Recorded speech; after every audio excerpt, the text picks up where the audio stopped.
ಹೆಜ್ಜೆ ಮೇಲೊಂದೆಜ್ಜೆಯ ನಿಕ್ಕುತ್ತ ಗೆಜ್ಜೆಯ ಕಾಲಿನ ನಾದವ ತೋರುದ ಸಜ್ಜನ ಸಾಧು ಪೂಜೆಯ ವೇಳೆಗೆ ಮಜ್ಜಿಗೆಯೊಳಗಿನ ಬೆಣ್ಣೆಯಂತೆ ಭಾಗ್ಯದ ಲಕ್ಷ್ಮೀ ಬಾರಮ್ಮ.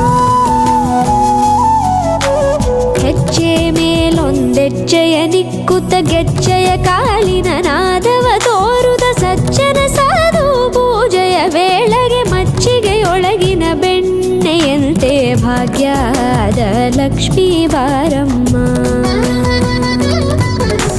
ಕನಕವೃಷ್ಟಿ ಕರೆಯುತ್ತ ಬಾರೆ